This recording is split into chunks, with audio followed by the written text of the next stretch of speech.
The EP Podcast. Heard everywhere podcasts can be found, and always at theeppodcast.com.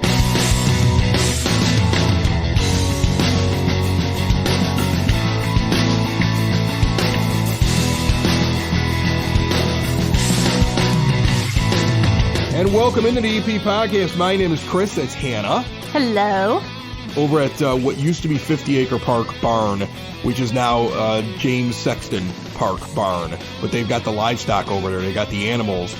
Kids go by. Classrooms go in there. We're going to learn a little bit about it today. We've never talked about this on the show. I couldn't believe almost 5 years of the EP Podcast. Never talked about the barn animals. We've never had anybody over from the barn. So I'm excited about this. And we have a new principal coming to Evergreen Park High School. Exciting. And before he even starts on July the 1st, he's on this program today. So nice. Those are the two big guests that we have. It's all brought to you by the First National Bank of Evergreen Park.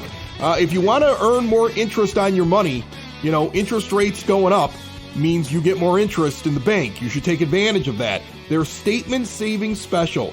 Money you're putting in the bank, you're earning 3.25%. Nice. It's been a while since you could get that on a savings account. Right. Okay. I mean, like in good times, when you get low interest rates, you're getting like a percentage point. You're getting 3.25 right now over at that bank. 11-month CD is 4%. And 23-month CD, 4.25. They love the Evergreen Park community. They're right here, 95th and Pulaski, iconic building. They got the free ATMs nationwide with the Total Access checking account and a $300 bonus with qualifying activities. They got a great new mobile banking tool. So much going on. Get in to the First National Bank of Evergreen Park at 95th and Pulaski or check them out at bankevergreenpark.com. Sitting down here at the 9-foot homemade oak bar, I have Mary Kay Nielsen. She is in charge at the barn. Barn manager. Barn manager at the what used to be 50 Acre Barn, which is now Sexton Park Barn, or what's the exact? It's James J. Sexton. It's the agricultural barn. Okay. You're in charge of all the animals. I am. You're a farmer. I am a barn manager. That's the difference. A lot of the students come up from like Northeast and then people see me and go, oh, you're a farmer.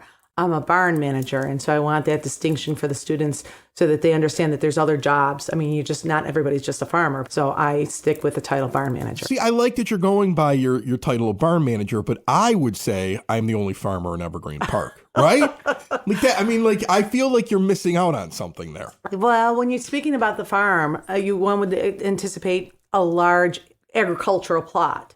We do have gardens in the front. We've got a 14-bed garden that feeds, that the produce goes to the food pantry for Evergreen Park.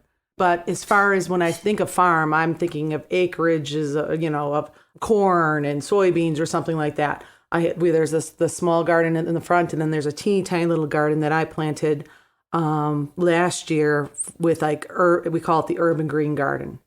So, and then next year, obviously, I've already got plans going for what I want to do and how I want to expand. But when I think of farm, I think of, all that acreage. We've got grass. We've got beautiful rolling hills. Well, you talk acreage, and, I've never asked anybody this question over there because I've never had an expert on that park, but it was 50 Acre Park. It's now Sexton Park. James J. Sexton. James J. Sexton Park. You see, I can tell you work there. You're like, you got to get the whole name in, Chris. You got to throw the J in and everything, right? Like he wouldn't care. I met him several times before. That man would not care what I called that park. Right. But he wouldn't care. But is that park actually 50 acres? Yes, it is. That's really how big 50 acres is. It's beautiful. It's absolutely heaven. I can't say enough about that. I know how lucky I am to be there. And in the morning to go out there and look out on that park and all that space in those hills, on a summer day to see moms and kids with blankets underneath those trees, see people running up and down the hills. I take the students that come visit me in the barn and I'll tell them, we're going to take the hill. And they get about halfway up and like, are we done? I'm like, no, keep going. So it's this beautiful space. On one of your podcasts, you talked about a hidden gem, and I'm like, oh, no, you don't understand. This is the hidden gem in Evergreen. Yeah, you reached out to me. You must have been like, wait a minute, Chris, you're wrong. I want my hidden gem. I want you all to appreciate this beautiful gem that we have in Evergreen. That's awesome. So you're managing the barn, so you're taking care of the animals. I do. Do you have any other staff that helps you? Is it just you? No, we do. There is myself. I am full time, and then I have 2 part-time people. Both of them, interestingly, are from the ag school. Okay. So they're 2 part-time assistants, and then I have 2 students from Evergreen Park High School who started volunteering, and they also work at the barn. They're paid staff. I don't see them because it's sports time, so I don't see them as much as I did during the summer and all that. But they're great girls. Abby and Olivia are the high school, and Jake and Bianca are my part-time people. And then we have volunteers. I've got Don and Alec, Judy and Jennifer. So it's a pretty full house over there. It's lovely. There's great people. The animals that you're taking care of, are they basically kept in the barn? Do you let them roam free when there's nobody in the park? What do we actually have in the barn? What animals are you holding? Let's pray they don't run free. It's happened. So I'm sure people are going like, yeah, it's happened. What animals are there that could possibly break out? What do we have there? Yeah. It was an interesting year because I've been only the barn manager for a year. So yeah, we've had our incidences, but it's all good. It's all good. We've had breakouts. Right. Okay. But we've got 3 horses. All right. Okay. The very first animal that was there was Let's Talk Turkey. She's a harness racer. She's 20 years old. She sounded like a racehorse right there. Yeah. Well, her original name, she's Canadian, believe it or not. And she is, her original name was Jewel. And she raced up in Canada. And then they brought her to the United States as a broodmare, where she had at least 6 foals, could have as many as 9. It's hard to tell. I've identified 6. So she's been there the longest. And the next is Willie, who's the brown and white for people who don't know. He's called the Paint. He's 26 years old.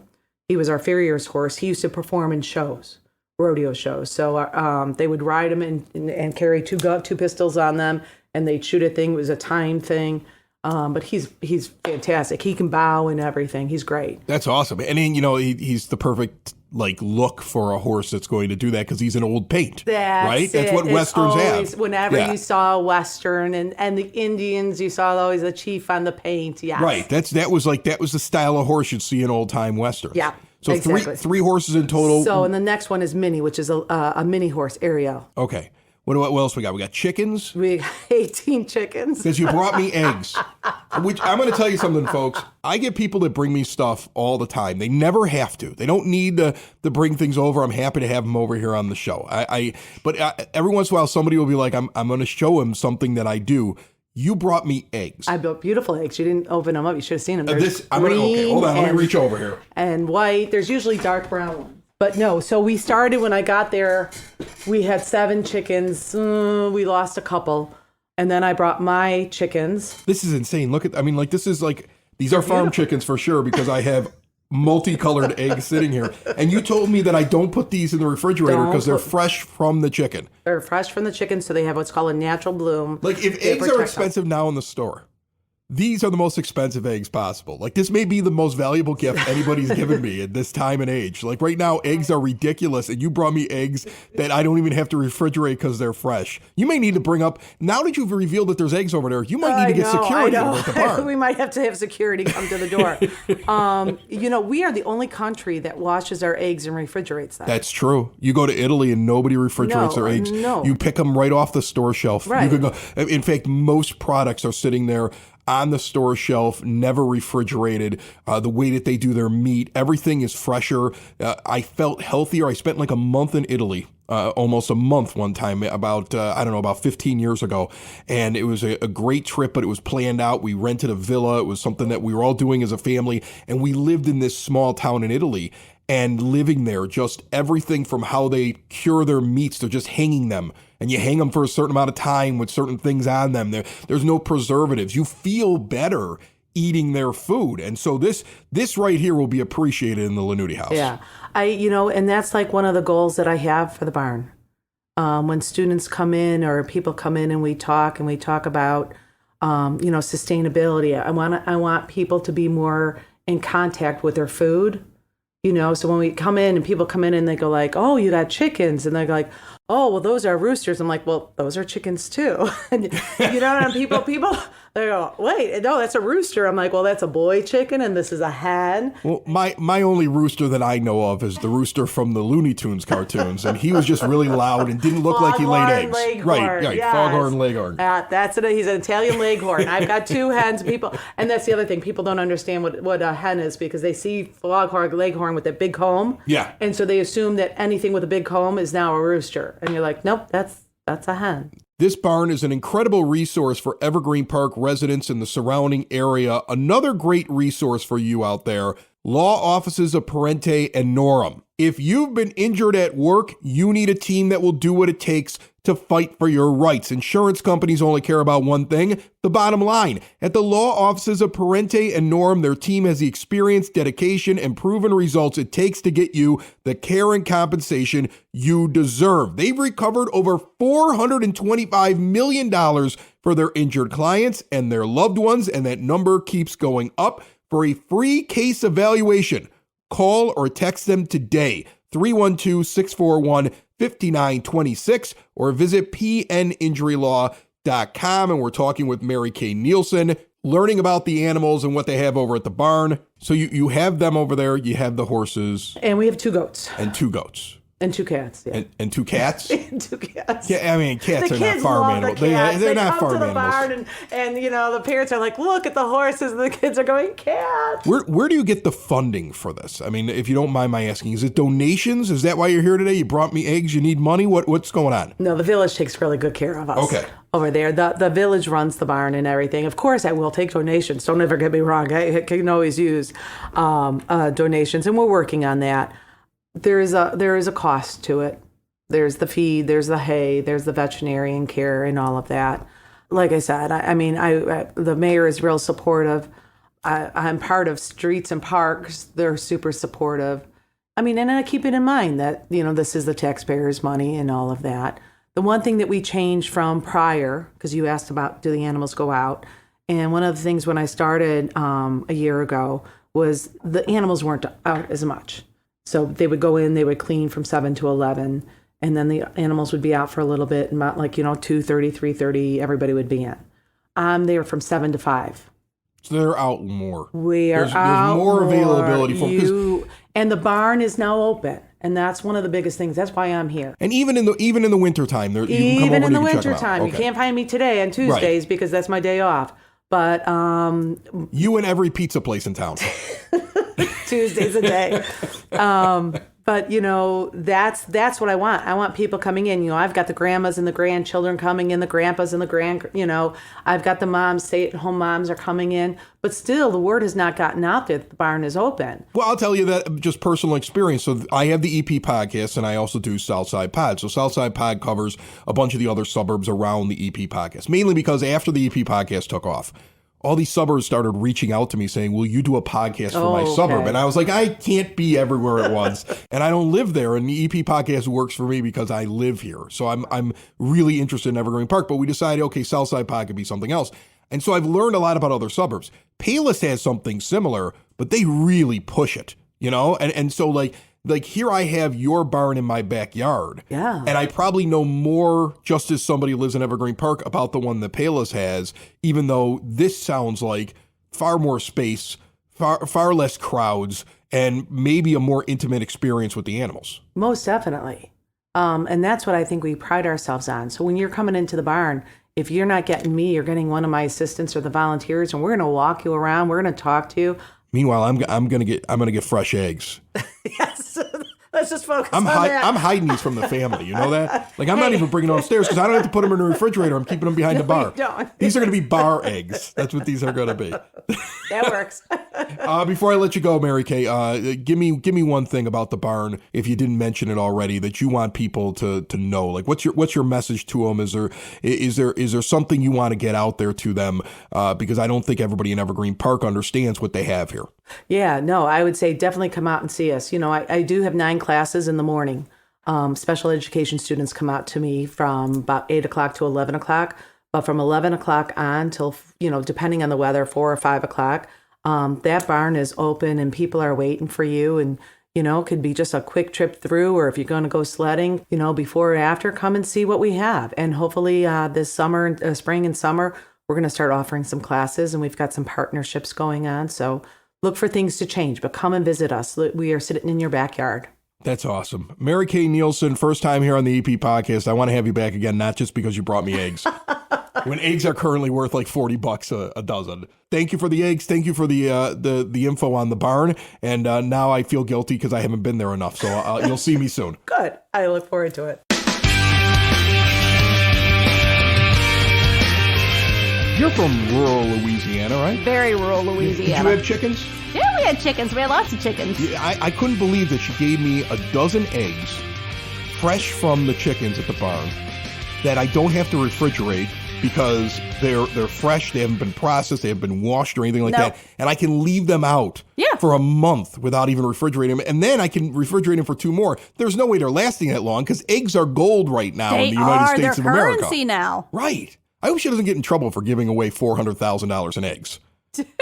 like that's what it feels like to me.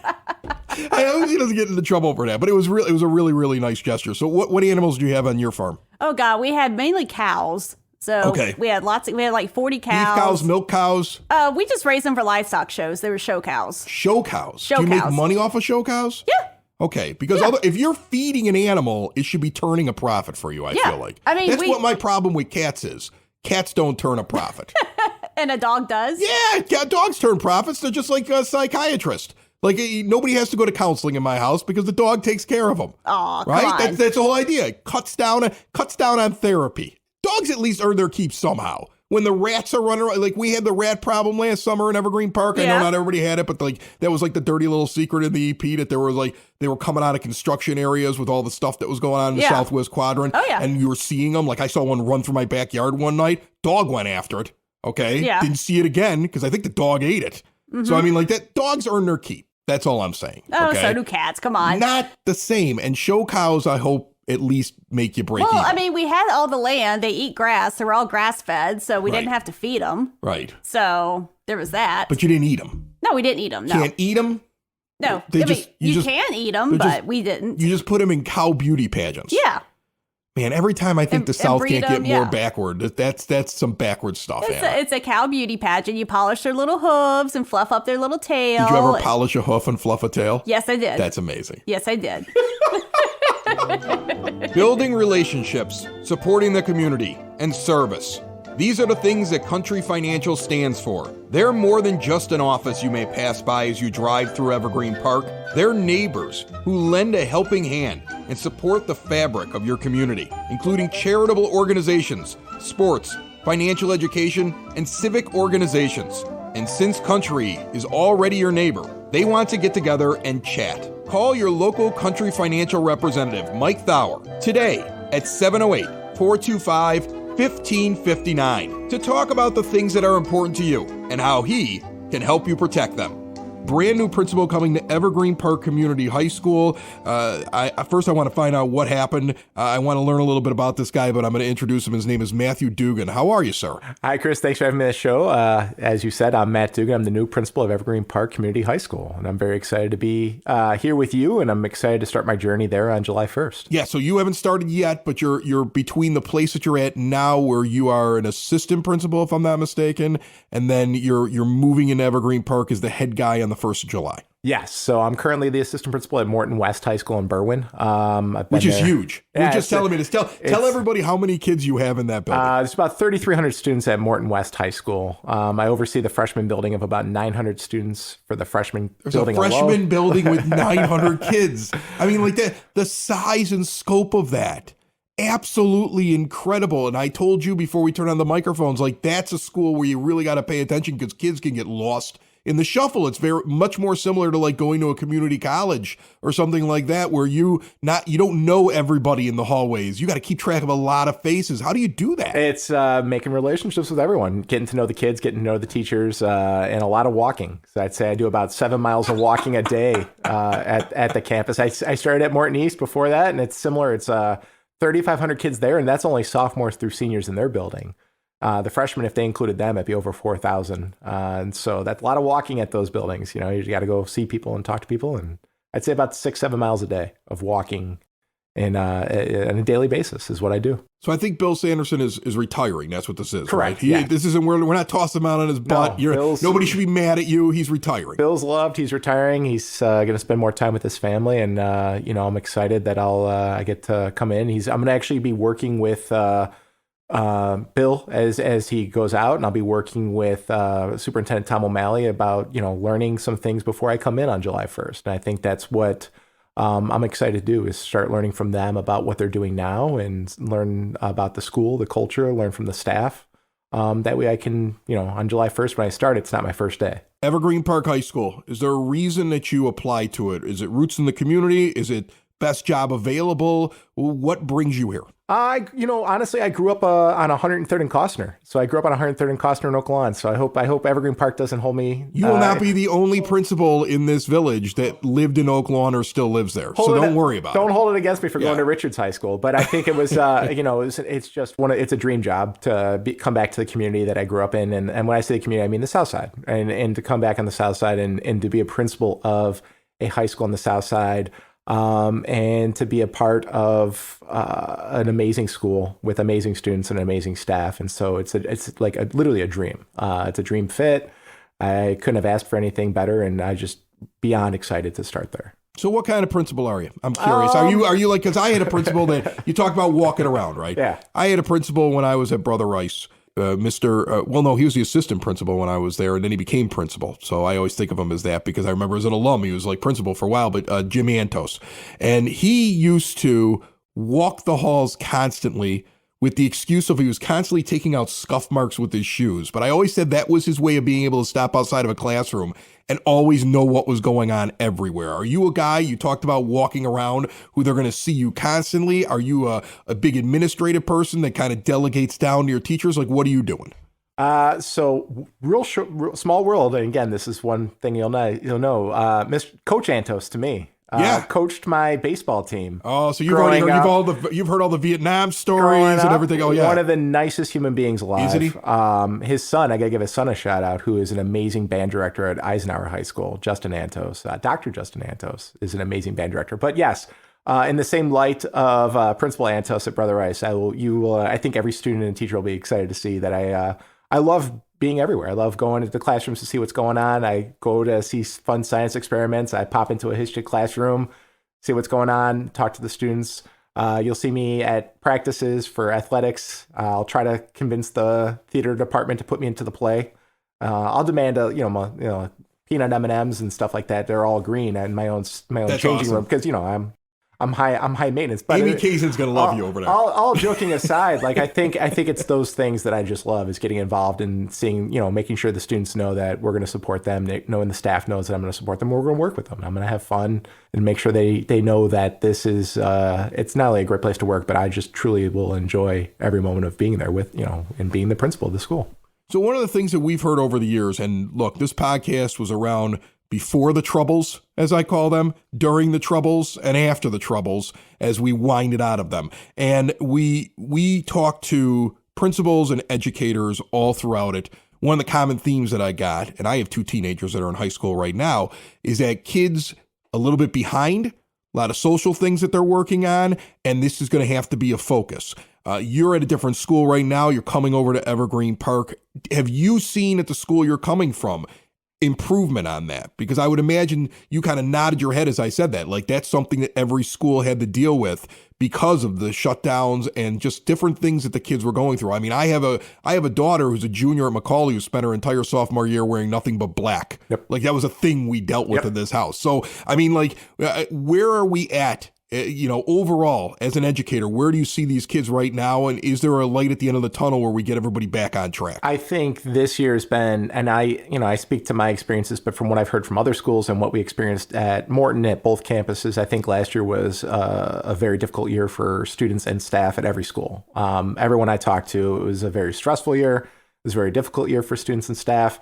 A lot of fatigue, a lot of frustration. And so that was the first year back from remote learning for a lot of public schools. We were remote that first year. And so that adjustment was difficult. I think it was difficult for everyone. Students didn't know how to interact. Our incoming freshmen last year didn't know how to socialize because they hadn't been in a classroom setting in a year and a half. And so that was difficult. And then you talk about like the mental struggles for students and staff. That was a real thing. I mean, that's something that our staff, I will credit them. They did an amazing job identifying students that they felt were struggling. And so that's something that this year we've seen students be more open to talking and asking for help, and then staff making sure they're reaching out to the right people. And then students also at the same time, a better socialization amongst them in general. And what I mean by that is their ability to interact, talk to teachers, even simple things such as raising their hands in classrooms, having discussions, which was almost non-existent last year because they were so used to online learning. You got incredible sports teams that I think are getting better and better. Like Evergreen Park's kind of a baseball mecca. There's a lot of baseball players that have come out of here. I know Jim Sexton's doing very well with building his program with your basketball team. Jerry Verdi's on this show every week during the regular season talking about that program, and I've watched it grow over the last couple of years and get better and better. Have you heard a little bit about the athletics, and that you got incredible facilities too? So you're coming into a school that's got some interesting athletic programs that are on the come up. I was blown away when I saw the facilities. So, I haven't been in Evergreen Park High School since I was in high school. And so to see the changes in that time, I'm walking and I see the baseball field. And it's gorgeous. The clubhouse, you see the locker rooms, you see the basketball court, the football stadium. And you see these facilities and you're like, I'm blown away. And then you see the weight room and it's college. It's nicer. I went to St. Xavier. It's nicer than St. Xavier's weight room when I was there. And I'm thinking to myself, this is unbelievable. Like this is top of the line. I think it just shows, again, the commitment from the district to the student athletes in the building and showcasing like, hey, this is something that we're really proud of. We want you to have amazing things. The programs there are top of the line as far as like the coaches and the sports. And so obviously, again, talking to what I talked about earlier, like showcasing the amazing things going on. I think the dance team got 6th in state. I think that's breaking news, I'm sure. I saw that this week. I saw that. They're going to host the esports state championship at Evergreen Park High School as well, which is obviously pretty cool. And so you have these other activities and other sports as well, besides the baseball, football, and basketball. But it's nice to always have those. I mean, you grew up on the South Side. Those are the sports that a lot of kids play here on the South Side. You need a hockey team now. That's the one thing you're missing. You got no hockey team. Hey, we can make that. Maybe that's something I can make happen. But we'll be good at that too, right? We're good at everything else. We'll be good at that as well. Matt Dugan's going to be the brand new principal over at Evergreen Park Community High School. He's got one of the things I always think about when I think about that high school is the incredible library that they have in there. Like, beautiful. I never had anything like that ever. It's gorgeous. It's amazing what those kids can go. Like, I just be hanging out there doing my homework. Like, why go home and have to deal with the rest of my family when I'm 16 years old? Like, I would have just lived there. They got a coffee shop in there now, too. That's insane. That's insane. That's nuts. All right. Well, I appreciate you jumping in, Matt. You're welcome back anytime. You ever have anything you want to push with the high school, you let me know. We'll get it out there. Well, I'm going to take you up on that. So thank you. I'll be back.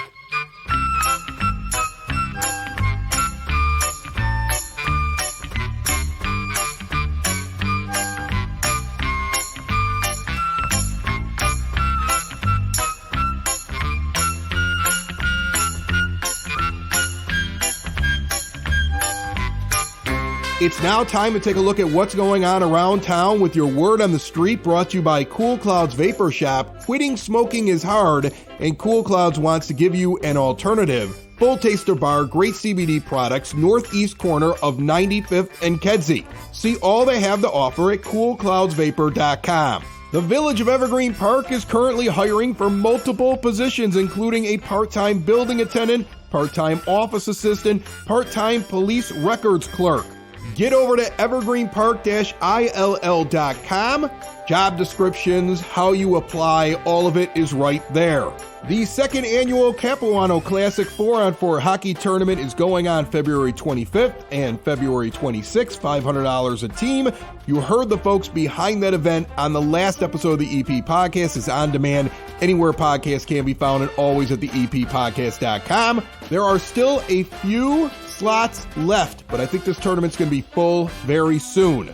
Any questions? Give Mike a call, 708-703-1322. And Queen of Martyrs St. Bernadette Parish is bringing Chicago's premier dueling piano show to the South Side on Saturday, the 18th of February. $30 in advance, $40 at the door. You can grab those tickets up in the rectory during the week. Our final segment brought to you by Sid Sauce, locally grown peppers, locally developed sauces, bottled here in Evergreen Park, and shipped to your door, dropped off for free. The only place I get my hot sauce from. And they got something for every type of food. See all they have to offer, support an EP business at sidsauce.net. So by the time that this episode airs, I will have gone 4 days on the Kentucky Bourbon Trail. Oh, that's right. You're leaving. Little note for you that our guest that was earlier in the show from the barn, the moment I said it after I got off the air, what I was doing this weekend, she was sending me like places to go visit. Everybody I talk to, they act like I'm going to adult Disney World, right? Yeah. Like how kids would be like, you're going to Disney? I'm like, I'm going to Kentucky Bourbon. You're going to the Kentucky Bourbon Trail? Yeah. Like, mostly dudes, but also women. Yeah. Like, very excited I would like about to that. go. Like, it's amazing to me how excited people are over the fact that I'm just going to go and hurt myself, because that's what's going to happen. Like, here's the thing. The moment this show airs, when you listen to it on Monday, I am hung over. I'm telling you right now. Like, this was recorded before I left. I am hung over. We're going 4 days to 4 distilleries a day. Jeez, 4 a day? When I get, like, we're doing Thursday, Friday, Saturday, Sunday. When I get to Saturday morning, I saw that we have an appointment at 10 a.m. at a distillery. I'm not going to be able to move for 10 a.m. 10 bourbon. a.m.? Yeah. That's the only way we could squeeze them in, because they open the distilleries at 9 a.m. for tours, and they close them at 3 in the afternoon. So if you're going to do a bunch of them, you're drinking in the morning. And like, as my buddy always says, because we've done this before, like, it is a drinking trip. So put your drinking shoes on like a big boy and get up and start drinking at 9 a.m. But I mean, like, get up and start drinking right, at 9 I mean, like, a.m. easier said than done. Like, at 20 some years old, yes, at 45, I know what I'm going to be like by the end of this weekend. Yeah. It's going to be rough. Oh, Lord. It's going to be rough. But okay? you've done this before, haven't you? I have. But here's the biggest problem. Normally, I give myself a little bit of a rest before I get in there. Okay. But just before I'm taking this trip, I have my wife telling me she ain't feeling good. Oh. And I'm like, well, I'm drinking bourbon, because I'm going to tell you something. I don't think it's fake, folks. You can sit there and you can say, Chris, you're making this up. This is misleading information. It's false news. You're not following the science. Put him in the gulag. But the only time I ever caught COVID was when I wasn't drinking bourbon. Really? Throughout the last couple of years. Okay. Okay. I had the whole family get it one time. I never stopped drinking bourbon. Never got COVID. Didn't even have a vaccine at that point. That's how early on it was, right? The next time around, I went on the bourbon trail. The one guy who wasn't drinking because he just wanted to come along, but he doesn't drink bourbon, got back to his Air Force base, tested positive when he got there. Oh, no. We were all sleeping in the same room, and we were sharing off his bourbon glass all weekend long. Nobody got COVID. Except him. Nobody, just him. Just the him. bourbon killed the COVID. There you go. So the moment somebody gets the Follow the sniffles around here, science. I go buy myself a bottle of Michter's, and then I'm a disaster for 3 days. So I'm doing that just so I can make it onto the trip. So it's really 7 days of bourbon. Interesting. 7 days of bourbon, Hannah. Your poor liver. My Dr. Beckman is going to hate me. Yes, he is. He already hates me now listening to it. Look at all those people in this great suburb driving down 95th and Kedzie. What a great place. It's called Evergreen Park, but we know it better as the EP. We're known for more than just the Unabomber. Remember Ted Kaczynski? You guys might even remember that big old rooster on 95th Street. It's all part of EP's history. So listen up to the EP podcast. You might be asking why. Because we talk about all things and we celebrate all the great things in the 60805. It's the EP podcast. All things Evergreen Park. It's the EP podcast. Evergreen Park.